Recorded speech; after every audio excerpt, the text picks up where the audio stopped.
All right, hey guys, long time no see. Hey, Hey, Adam. good to see you guys. Wanted to give everybody an update on our finances and where we're at in hiring right now. So, if you're new to our church, my name is Adam. I'm here with Kevin and John. Kevin and John are both executive pastors at our church. Kevin is over leadership development and operations, and John is over discipleship, which includes outreach and missions and groups and care ministries and counseling. Really, both great ministries that we have going on at the church. And so they're just going to give you some updates on where we're at. I figured we'd start with the finance side of things. So this is mostly for Kevin, but John, feel free to jump in if there's something relevant to you as well. And the first question is just how are we looking nearing the end here of the first quarter? What do the finances look like, Kevin? Yeah, so giving for the first 12 weeks, we're 12 weeks into the year, almost done with the first quarter, and giving is running just right with 2020. And so very comparable to what we saw in 2020. In fact, we're about $6,000 ahead after 12 weeks, which is great. Um, I'll remind people that that first 12 weeks of 2020, the coronavirus was just something that was in the news around the world, but it really hadn't affected much of how we were doing church. And so to be on track or a little bit ahead of where we were last year is really encouraging. And I think it's a sign, and I know we say this every time we do these videos. I hope we keep saying it. It's a sign of God's faithfulness. But in the form of the obedient, regular stewardship of our congregation. Yeah, that's really encouraging. It's amazing to compare the first quarter of this year, where when we're still in a pandemic, with the first quarter of last year, when we weren't yet in a pandemic until the last month of it. Didn't really even know anything like that was coming. It was such a whirlwind how it hit us, and to think that right now we are tracking and even a little bit ahead is really good news. So I wanted to also tie the giving into kind of what is that practically doing? What does our giving to the church support, and how is that making an impact? So I wonder if you guys could share a little bit about the impact that our giving has in the church. Yeah, so I'll jump in and then John, I'll give you a shot. We said at the annual meeting at the beginning of February that we were committed to holding expenses to kind of the rate that we were seeing giving come in. And with giving being on kind of the same level as 2020, it's been really great to be able to say, okay, what are those ministries that we can open up and take a look at? And we're excited about some of the ministries that are coming in the first half of 2021, especially over the next few months. And we're looking at junior high and senior high camps. Um, Student ministries just pulled off a fantastic junior high retreat over the weekend. Because of the precautions for the pandemic, they didn't do it as an overnight. They did Friday evening and then all day Saturday. And I don't know the exact number, Adam, maybe you do, but I think about a half a dozen junior hires expressed a commitment for the first time to Jesus. And that's why we're here. That's why we exist, is to um, help people find Jesus and to grow closer in their relationship with the Lord. Um, Absolutely. and so that's one of the things that we're seeing. Um, John, you want to talk about some of the other areas? Yeah, definitely.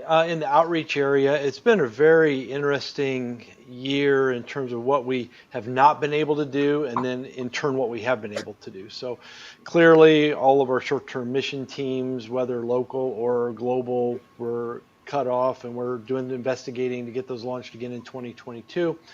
But at the same time, your giving really helped to support our missionaries, and at a pretty critical time because some of our missionaries, not just our missionaries, but a lot of missionaries were either kind of stuck on the field and couldn't get out of their field due to COVID, or they got home and they had special needs and with quarantining and illness.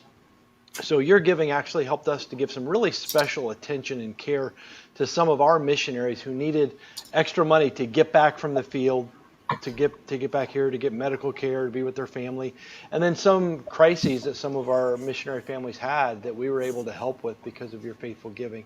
We did have a few of our missionaries transition off of the field completely. And so that pulled some of our expenses down that we normally would give to missionary care.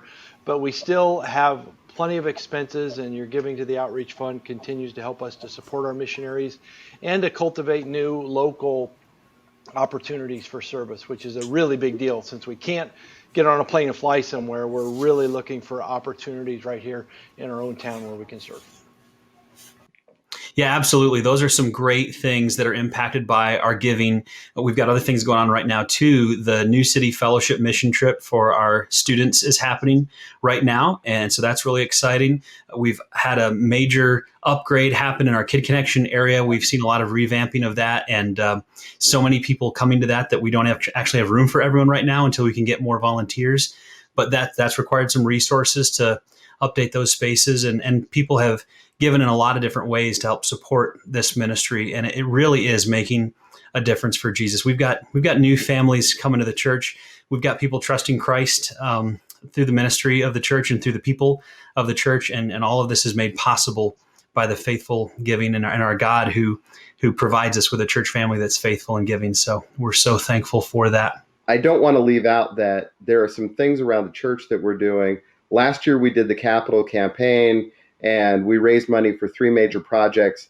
The carpet is in the building, and we are working with the installers to get on their schedule now. Just in the next couple of weeks or so, we should start seeing more of the carpet go again.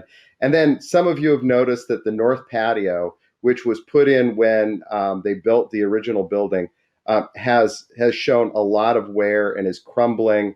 And so over the next few months, we're going to be pulling that out and putting a fresh concrete slab down and really turning that north patio into an area that can be used for ministry purposes and for meetings and other activities, as well as an outdoor worship area. And so I'm excited for what we'll be seeing there. Yeah, that and the corner park will get some updates as well. Do you want to share a little bit about that? Yeah, so we've got plans with the Berean house, which is that house that is right adjacent to the corner property, that park area. And it's going to serve a couple of purposes.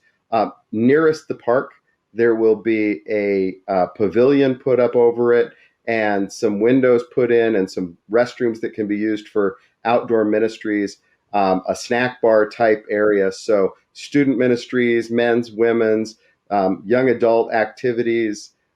We'll be able to see a lot of really neat things going on as we make that a really usable part. And then the rest of the house, our plan is to convert that into some apartment rooms, and those will be used as housing for long-term ministry residents. And we're in the process of recruiting for 1 or maybe 2 long-term 2-year residents, the first one going into student ministries.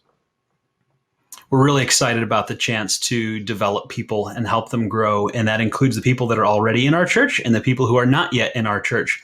And so we're praying for God to bring us some more people. We do have some phenomenal interns already that work at the church and have for a while, and they're great.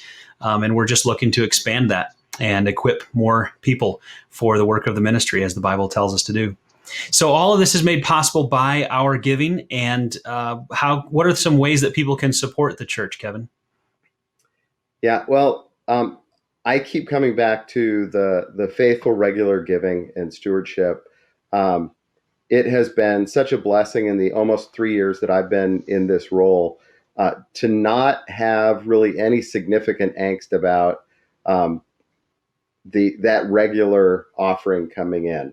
I do hold my breath every Monday afternoon when we see what the result of the last week's giving is. But every week it's a cause for rejoicing and being thankful to God.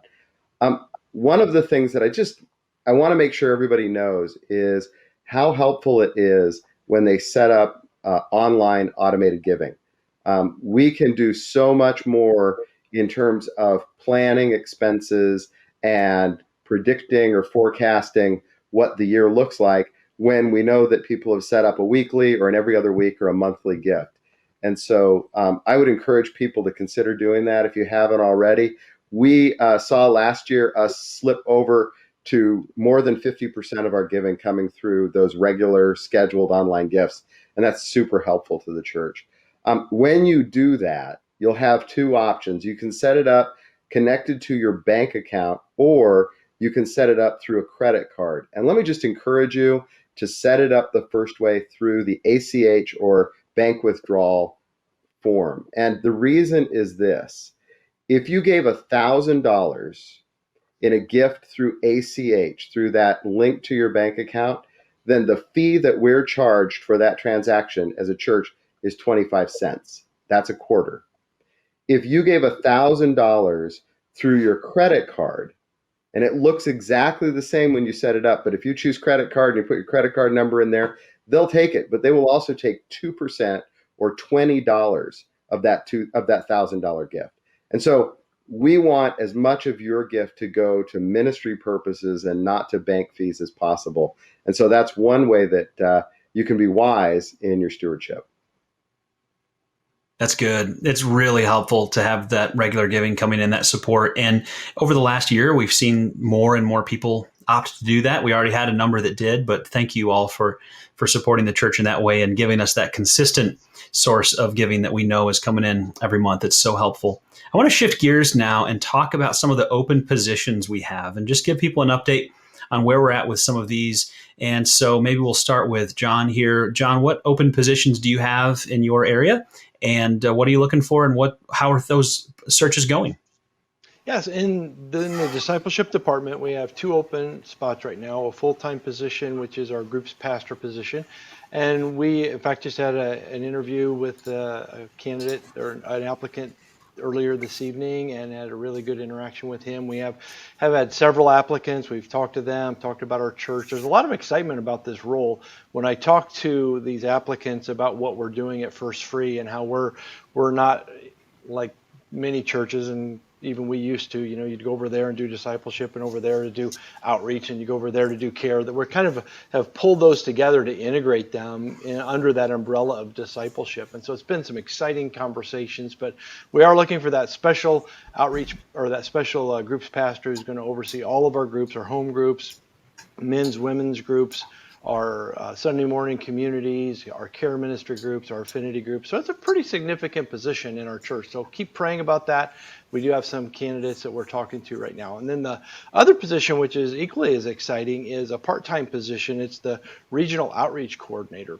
And the regional outreach coordinator is going to try to find as many opportunities within our St. Louis area and the greater region that we're in for us to serve, to join with other ministries, to partner with other ministries and organizations, to be able to share the gospel. One of the things that we really value and we want is everyone at First Free to be plugged in serving somewhere, for that light bulb to go off in all of our minds that God wants to use me across the street and across the world to share the gospel. And especially right now during COVID, the local regional outreach opportunities are really important. So there's a part-time role.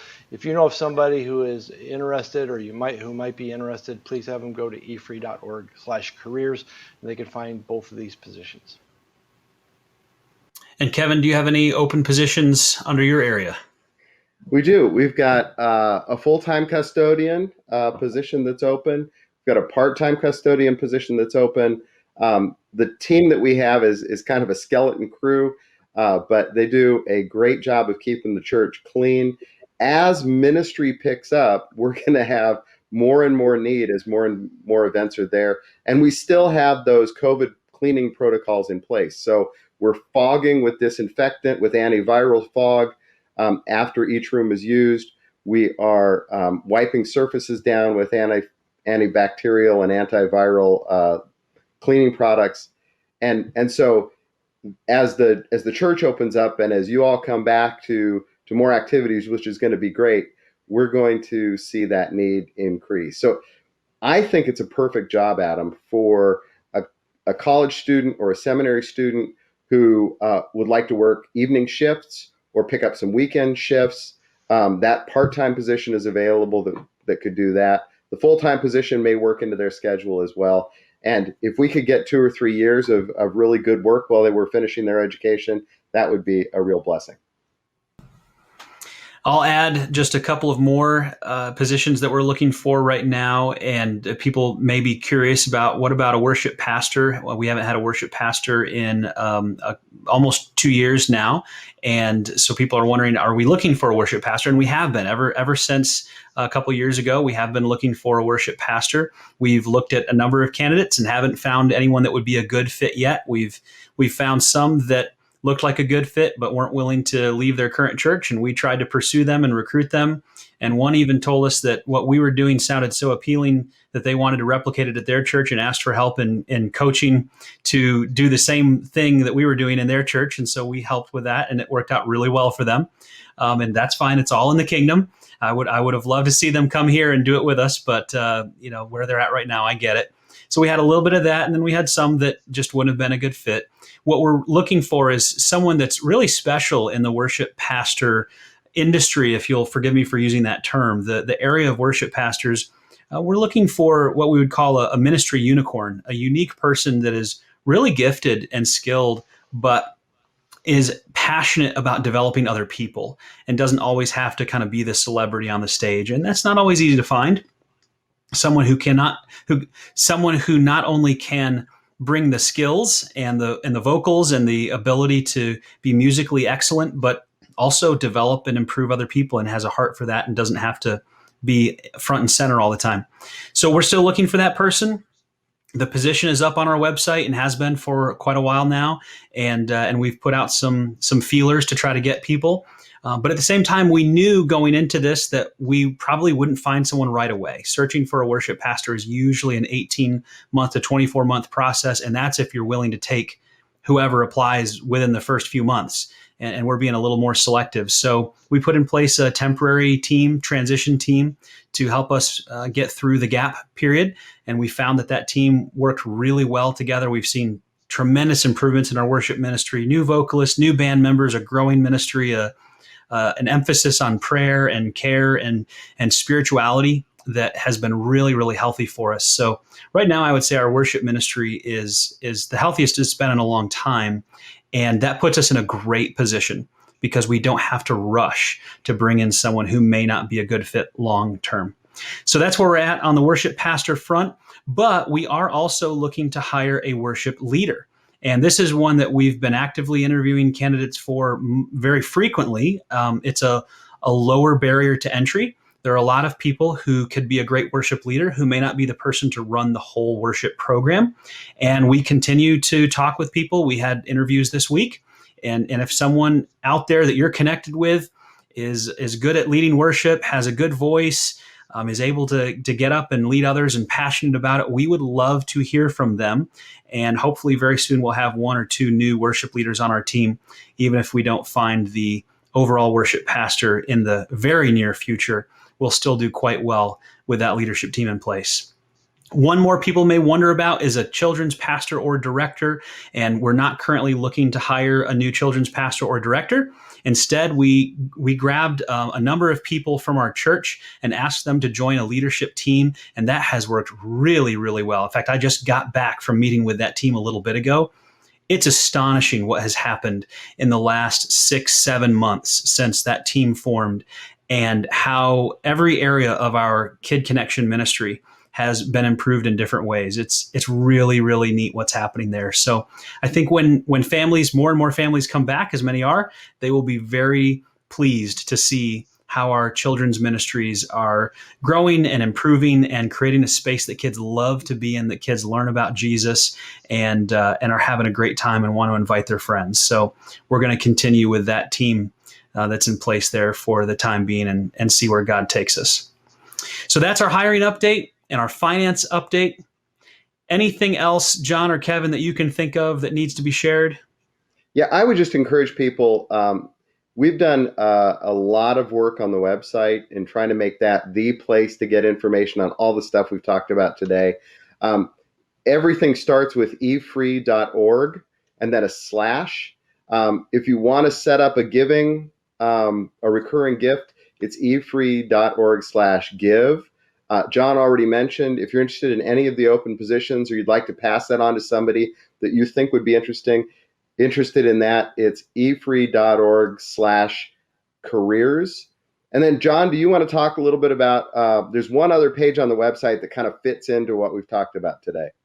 Yeah, if you're looking for a place to serve, place to get involved, whether it's individually, as a family, your group wants to just get something going, we're trying to provide opportunities that you can do even as we're coming out of the pandemic. So go to efree.org/make a difference, efree.org/make a difference, and you'll find all kinds of opportunities there and just places where you can reach out to us and we can help you find the right place to serve.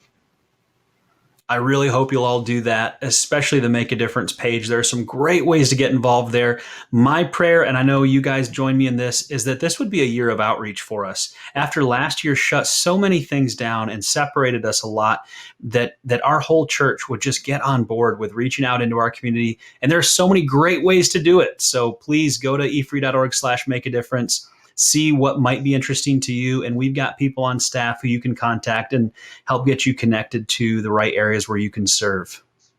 Thanks so much, guys. This has been really helpful. Thanks. It's my pleasure. Yep. Bye.